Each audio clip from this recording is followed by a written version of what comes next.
Good morning, everybody. Welcome to hour 3 now of Hawk Blogger Mornings. It's a quadruple pod Wednesday, and who knows, there might be more than 4 today, but we got to do it. We got to do it. I haven't eaten breakfast yet. I'm dying to eat breakfast. Jeff's got to eat lunch.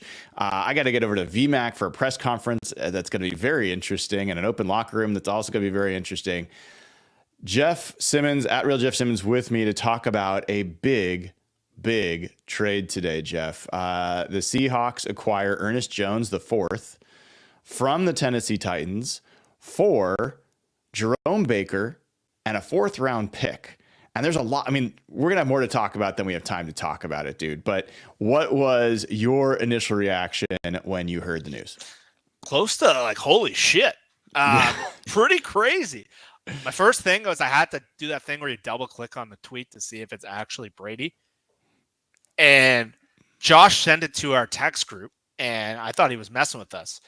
And so Josh is usually messing with us, but pretty shocked. Pretty fired up. I love to see that they aggressively addressed that problem. I've talked to you about it. You've gone through the film. The linebacker play at the second level has been bad. And the last month, I felt very uncomfortable watching Jerome Baker. And I don't want to seem like I'm like pissing on a guy when he's getting sent out of here. But the reason he got cut from Miami was he dealt with a lot of injuries last year. In camp, he missed camp with a lot of lower leg injuries. And I don't know if it's his body or his effort level or not, but watching him run to side in the last month has been hard to watch. I put a tweet out. This isn't just me. I get bashed on the guy. He looks beaten up. And when you see a beaten up player, it happens quick in football. They have too many lower leg injuries. And so just watching when Bijan like cut outside and he was trying to run with him, and there was a couple plays he got hurt, I think, in week 2. And when he was trying to like run with some of those guys and even Ramondre Stevenson, like it looked bad. And so his coverage was worse than what he'd been in Miami as well. And I was at the point where like I don't know if he's going to last the next month. And so to see that they got a guy that me and you have liked for a long time, and when the Rams traded for him, I know we're probably covering a lot here. I didn't really understand the process there. So that was a red flag to me from like, why are the Rams getting rid of this guy? He's been their best linebacker. And I love that they aggressively are trying to fix a problem. I know he's on an expiring contract, and I know they're set up. We'll have to cover that over the next few days, but I love this move. I don't know how good Ernest Jones has played this year. I can't say I've watched the Titans, and the PFF grading is sketchy at best with linebackers in general. But I love that they went out and got a 25-year-old guy that can run, that can play coverage. I don't know how good his run defense is specifically, but he's definitely a lot better. And I had a guy write me like, why didn't they pay Tyrese Knight then? They spent a 4th rounder on him. I think we got to be honest. He's a developmental player. He's not ready. If the Seahawks want to be good now, I think this is like building on what they did last week with Roy Robertson Harris. So I'm pretty pumped up, man. I think this is a really smart move to fix a real big problem. Yeah, there's just so much to say about this, Jeff. I know. I could have. It's really, I'll probably just blow through my breakfast and I can't miss the press conference. But where to start? One, they clearly dipped their toes in the water for linebacker this year. 2 one-year deals. They had 7 games plus all of OTAs and training camp to see what these guys were. They decided to move on from one of them. We don't know. We could assume that they wanted to move on from Baker all along. It could have been that the Titans preferred Baker. It could have been that the fact that Baker's making more money. It could have been a lot of things that were factors of why Baker was included in this deal, not Dotson. But I think that we have heard from Mike McDonald himself. He feels like the defensive line's doing a decent job. He feels like the edges are doing a decent job. He feels like the linebackers, the second level, is where there's been problems. So what did he do 8 games into his first season as defensive coordinator in Baltimore? He made a move. He helped. He didn't make the move, but he clearly gave the feedback that the linebacker play is not good enough. They went out and got Roquan Smith from the Bears. I'm not saying Ernest Jones is Roquan Smith, but it's hard to ignore that 7 or 8 games into his first time with the defense, he says, Michael McDonald, who's the linebackers coach at heart, it says we're not getting what we need from the linebacker room. And so that's interesting. Then I switched my attention to Ernest Jones. And I think this is a guy I was trying to find. You know, when we did the NFC West draft with Griff and with Rob this offseason? That was a lot of fun, by the way. I think I drafted Ernest Jones. I want to see if I have my big board. Do I have this somewhere? Brian's big board. This is probably not the right one. Oh, it is. I think. Maybe. Yeah, so I think I had Ernest Jones as like a first round talent in the NFC West. I thought he was the second best linebacker in the NFC West after Fred Warner. And you know who else thought that? Aaron Donald, who on his way out the door said, this is Ernest Jones defense now. Wow. That's pretty wild. So I'm looking at this and I'm thinking 24-year-old, going to be 25 next month, about to be a free agent. They trade a 4th round pick and Jerome Baker. This isn't just a stopgap. They're making this move because they think Ernest Jones is going to be part of this team for a while. Yeah, I'm guessing they don't want to go through the same song and dance as they went last offseason, where I haven't studied the draft yet. I don't know the linebacker class, but last year's linebacker class was as bad. And you've talked about the challenges of that position coming into the league now. And I think it makes so much sense on a number of levels. He's 24, 25 years old. He knows the division. So he's played against the Niners. He's played against the Cardinals. Next week he gets to play the Rams, the team that traded him. So I think that's a huge advantage. And we're not out of the woods yet. Like, I think Tyrell Dodson's had his fair share of issues too. But I don't think there was a legitimate solution on their roster. I think this was going to linger all year. And again, if you watch Baker running horizontally the last few weeks, not only was he taking bad gaps, he just looked so stiff. And some of those Atlanta runs last week, once he got to the second level, it was just and kind of we saw Rayshawn Jenkins struggle when he got the club on his hand. And last week they put in a new safety and they're a little tighter. And I just think Jones is a very logical. I think that's interesting, the Roquan thing you came up with. Obviously, they're different tier of player. I still don't know what happened with the Rams. That's obviously going to be a big question from the skeptics, if you want to be one. But a lot of people are well, he went for a 6th. Now he's going for a 4th. What happened? Well, Seattle's kind of desperate. You never want to deal from a position of weakness. And if you watch Baker and Dodson the last month, it's hard not for the other teams to be well, if you want him, you got to pay more for him. And so the Rams went to probably trade him to the Seahawks in the division. So they probably couldn't have done that trade initially. So I can't imagine the Rams are too pleased. And what's kind of crazy is Ernest Jones played the Bills last Sunday. I don't know if this has ever happened where a player played the same team 2 weeks in a row. And I think he's going to play this week. And Roy Robertson Harris flew in from London, England, and he was able to have a pretty good game. So unless they think Tyrese Knight can play, you'll probably learn more today. But I can really see why they identified him, why he's got the age. They need to have building blocks to that position. And again, I don't think you want to go into the draft like they did last year, where they seemed desperate to add a linebacker. Well, Jeff, there's more news. More news breaking as we speak. Oh, yeah. Abe Lucas designated to return. Let's go. He is back to practicing. George Fant designated to return.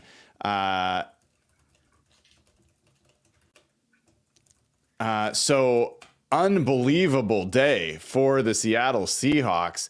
I mean, this is a day where the Seahawks are getting stronger. And no, Abe Lucas isn't going to start playing anytime soon. But him starting practice today, Jeff, opens up a 21-day window. That means we could be talking about Abe Lucas getting the start at right tackle after the bye week against the 49ers. I'm telling you, dude, this is the finishing run. And if you get that right tackle position, even if George Fant's just the upgrade, but if you get that right tackle position to be league average, I think Abe Lucas is going to be better than that. But if you could just get it to league average, then we're starting to like really talk about this team having something interesting going on the back half of this year. I think the division's wide open for them. Yeah. That's huge news. And like, obviously, you couldn't be more encouraged by what you saw about Mike Jarrell.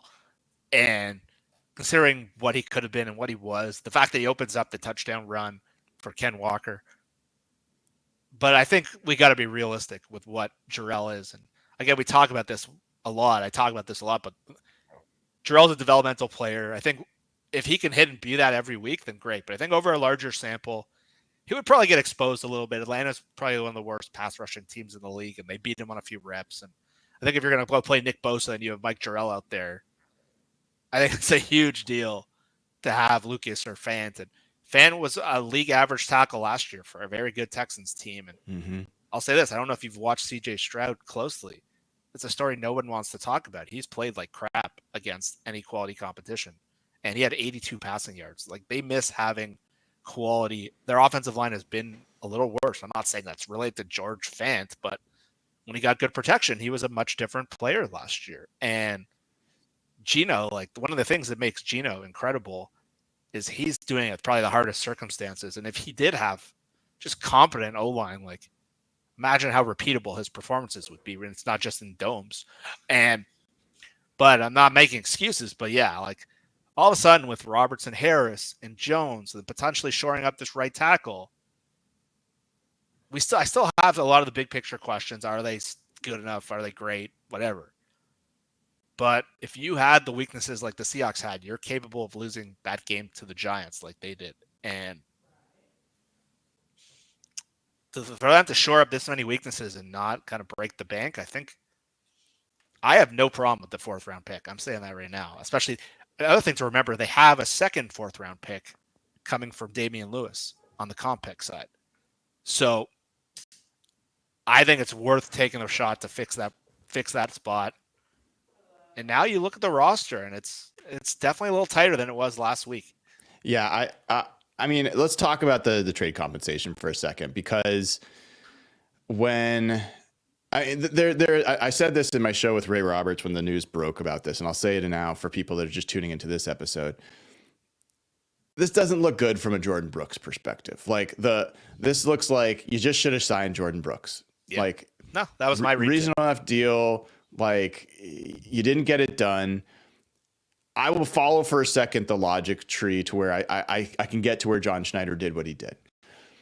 They decided to prioritize defensive line and Leonard Williams, and they wanted to make sure from a salary cap perspective, they didn't know what that number was going to be. They wanted to lock it down before they went to their next highest priority. I have zero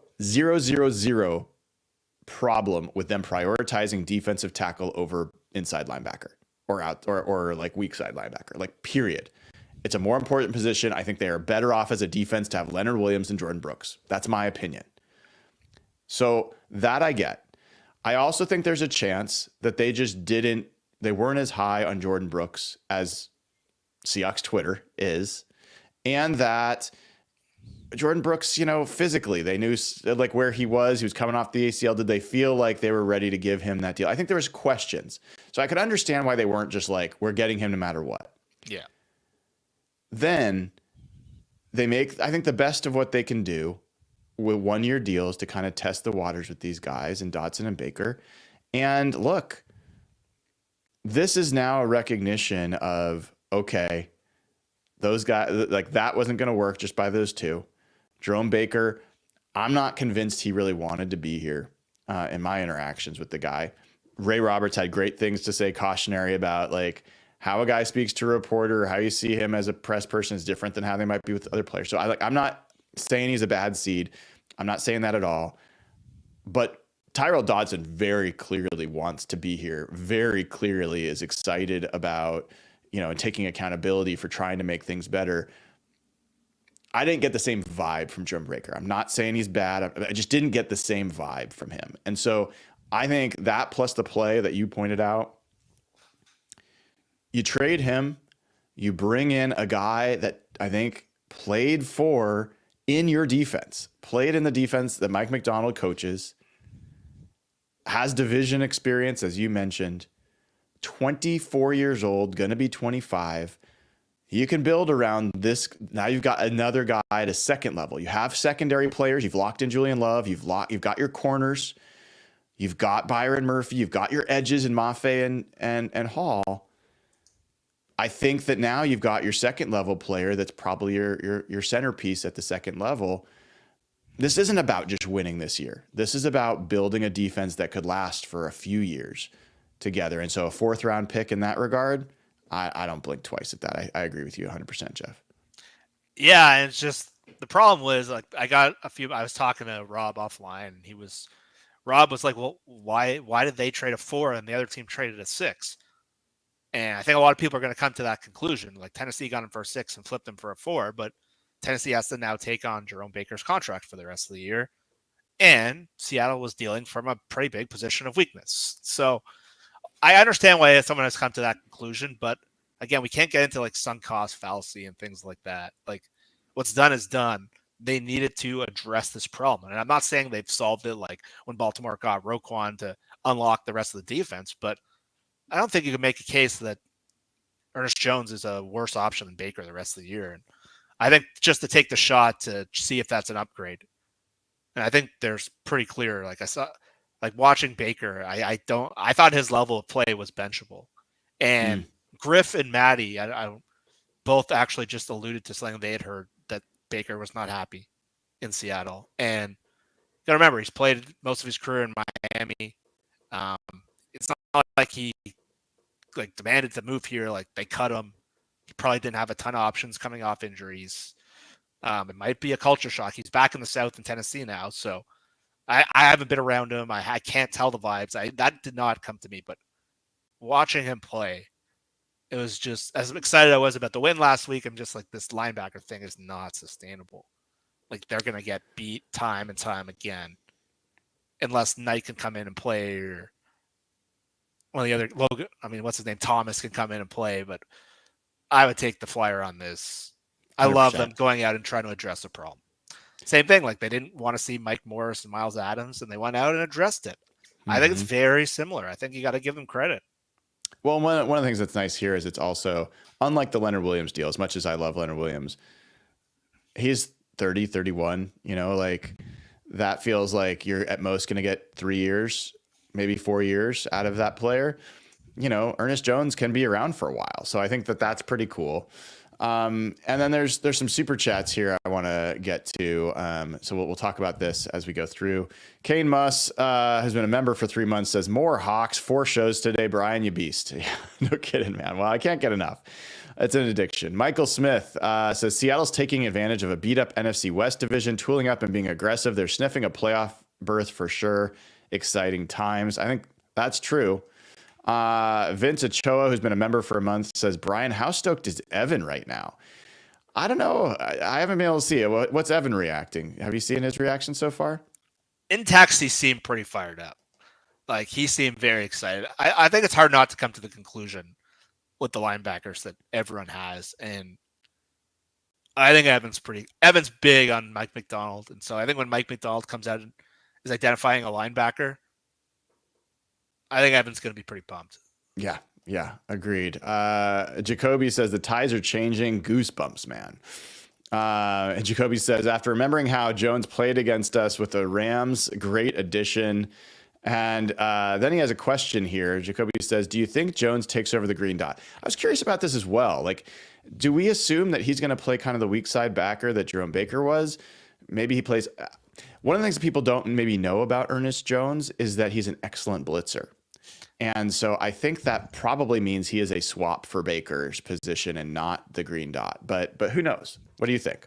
And Brett Coleman put out a tweet a couple minutes ago, the film guy, that the Seahawks linebackers ranked 26th in pass rushing. Mm-hmm. So Mike talked about when he got here, one of the things they really look for is their linebackers all need to be good at blitzing. And that was something Baker was pretty good at in Miami. I don't know if it was the injuries or the effort level. Didn't show up here. Didn't show up here at all. Like can't remember him getting close on anything. And again, I still have questions about Dodson, and we'll have to see if he's worth keeping around for next year. But Jones is a good blitzing linebacker, and I think that has to have been limiting to Mike's scheme and what they can do against, like, they got Josh Allen this week. We saw what happened against Brock Purdy, Jared Goff, same thing. Like, they were not hitting on anything. And so that had to be like a part of his bag that was just sitting there like, I can't run my defense. And I would love to hear the truth serum hearing about those linebackers first. But 100%. It's a great call out. I think the blitzing thing, something that didn't come to mind. I went right to like the run defense. That is a really good call out. He's been a plus run defender, which is great. He also, his PFF grades are not good from a coverage perspective, but it might be a little bit of the Jordan Brooks syndrome where his coverage grades weren't good. The way PFF grades coverage is you have to be targeted in order to do it. Shoddy. So if you are playing good coverage, it's not going to show up. There was I think you or somebody else shared in our chat a film clip of him playing the seam against the Bills last week and doing a damn good job of it. And it came from, who was it that shared that out? The guy who does the pod with Maze. Derek Klassen? It was Derek. Yeah, Derek Klassen, right? So that's Josh that shared that. But it was, look at Ernest Jones with a sweet play in coverage, carrying the vertical before settling to cut off the dig route. You don't need to know what all that means, folks. What it means is he's a savvy coverage player. And so I think the Seahawks got a 3-tool player at linebacker, and they certainly have not had that so far this year. A couple more super chats. I know you and I both got to run here in a bit. Water Napple says, don't know why people are so focused on the fourth rounder. Do people really think that it is a big time draft pick? Fourth rounders are a meaningful thing to give away. I just repeat again, Devontae Adams, Devontae Adams, and who was the other guy that just got traded for a third round pick? Amari Cooper. These are big time players, got a third round pick. You just saw DeAndre Hopkins get traded for a fifth round pick. Fourth round is a chunk of change. Do I think that the Seahawks should blink at it? No. But I think that's more just people maybe a little bit crying over spilt milk with Jordan Brooks. I think that's the only reason really to care about the fourth round pick.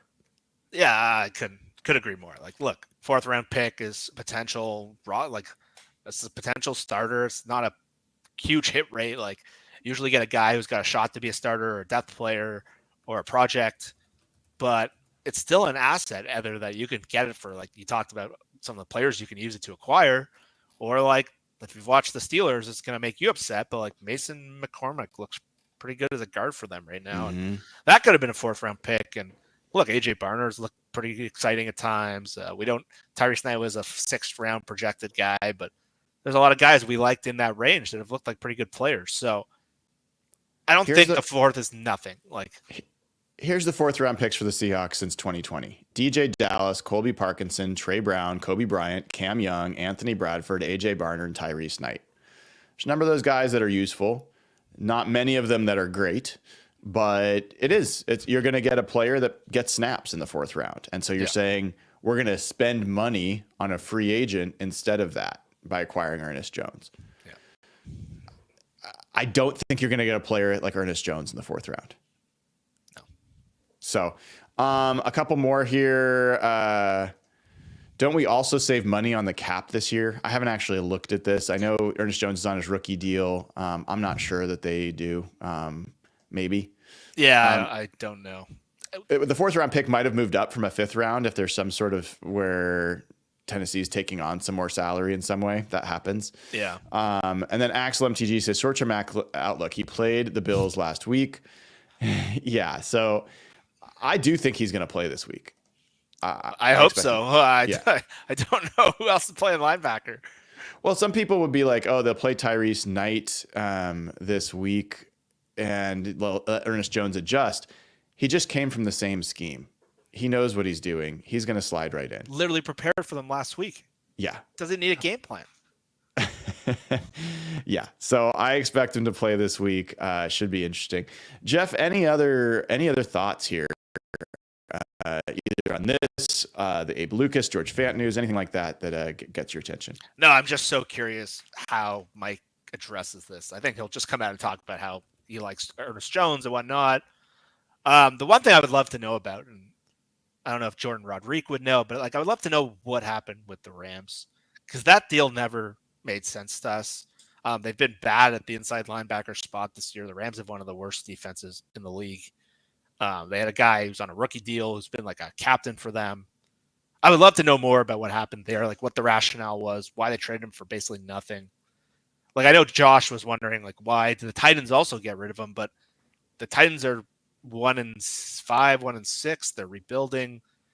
They need a quarterback. They traded DeAndre Hopkins today. So I think it's just them getting rid of an expiring deal. So I don't think there's any red flag there. But I don't see an issue. I think the Titans are just picks are far more important than an expiring player at this point. They're basically starting a whole program from scratch at this point. But yeah, I'm pretty into it. I think it's a risk worth taking. I don't know what he'll be able to give you this week, but you play the Rams next week. That's a guy you're probably pretty pumped to have in your roster versus Jerome Baker against a team that's been beating you up for years. I'd love to know if you can get Bobby Wagner in a room. Like, I would love to hear his thoughts on that guy. Yeah, that's not feasible. He's trying to win the division over there in Washington. But yeah, man, it's just I got to give him credit. Like, I don't think you could have just sat back and kind of hope things got better. I think that would be delusional. I was asked last night by some folks, like, do I think that they're going to make any more trades for linebackers or guards or anything like that? I was like, I don't think so. I mean, I wouldn't have. I'm surprised and pleasantly surprised, but surprised. I do feel differently about the indication of him getting traded from the Rams when he got traded in this contract situation and then getting traded again by the Titans. That's a big red flag to me. Like I have big questions about, like, teams don't usually move on from great players. Teams don't usually trade the same great player twice in one season. There's flags there for me. So we've seen this enough, Jeff, where the Seahawks have traded for a guy and it doesn't end up being like the player we thought. So I think it's worth being a little bit cautious on that front. But the effort to try to improve a position of need, I think, is laudable, independent of that. And maybe this ends up being the right place for him. And that's probably worth the gamble. So yeah, at this moment, I feel pretty darn good about it. I feel as good or better about Abe Lucas and George Fant coming back. I think that's huge. I feel like the move for Roy Robertson Harris I think is going to be really good. And you got Byron Murphy back. Now let's just see if Reek Woolen can come back healthy. Jeff, if they can find a way, we'll talk about this on Seahawks Saturday with you, but if they can find a way to beat the Bills, which is not an easy task, not an easy task, maybe not even a realistic task, but if they can do that, watch out, man. This season feels like, I think the 3-game losing streak feels like a distant memory at that point, with the way they could really head into the bye week. Oh, I think this would negate a lot of what happened from that Giants game. And yeah, the more I look at the Bills roster, I read your tail of the tape. I was like, oh my God, it's going to be a hard game. But like, I don't think enough people are talking about Byron Murphy. Like, I was watching some clips of some of the stuff he did. I sent you guys one last night, and he hasn't made like the crazy splash plays yet. But some of the stuff he does is so rare. And like the way he would, like the one where he like breaks up the run in the backfield where he like shoots through a double team, cuts a guy, and like both interceptions were his pressures. But like, he's kind of gone under the radar because he's not like getting sacks or anything like that. But like, when I like looked at this game a little closer and saw like what the defensive line was able to do, and him and Hall specifically, like, oh man, I'm become a lot more encouraged watching these guys than last week where I was like, the sky is falling. Like, I hear you, Jeff. Thank you so much for joining. I want you to go be able to get you some lunch. We'll talk to you soon. Folks, lots of great stuff coming to you. If you haven't already, give the show a like and click subscribe. And a very special limited time deal. JK Boots, which is based out of Spokane, a local company, makes some of the best boots in the world. We are doing a limited time offer. Hawkblogger, promo code Hawkblogger gets you 10% off these boots. These are lifetime lasting boots. And you can get 10% off. Not only that, but if you purchase using that code, you get entered to win a one-of-a-kind, custom-made Seahawks themed boot made for your feet or someone you love's feet. You'll be the only person on the planet that has these blue bison leather Seahawks themed boots. They're going to be amazing. And in addition to that, JK Boots works really closely with a lot of firefighters, service members, construction workers, because they depend on this quality of boot to do their work.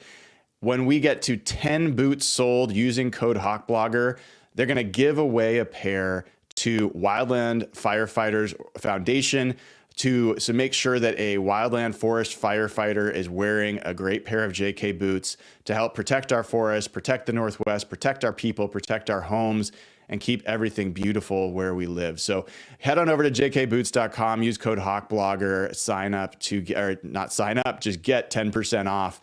It's a great deal, something you can give. And if you don't want them yourselves, if you know someone that works in construction, that's a firefighter, anything like that, they'll want to know about this code. Code Hawkblogger gets them 10% off. So make sure you take advantage of that. Give the show a like, click subscribe, head on over to patreon.com/Hawkblogger, support the show. And I will be back with you all tonight at 6 p.m. for Real Hawk Talk with Dana O'Gorman and Jeff and Nathan Ernst. We'll continue talking about the trade and all the news of the day. I'm going to head over to the VMAC as soon as I get my breakfast in my mouth. And then we'll see what we hear from Mike McDonald, what we see in the locker room, and so forth. So lots of great stuff coming your way. Really appreciate all your support. And I'm Brian Nemhauser. If you haven't found me already, I'm on Twitter and Instagram at Hawkblogger. This has been an emergency podcast edition of Hawkblogger Mornings. Take care, y'all.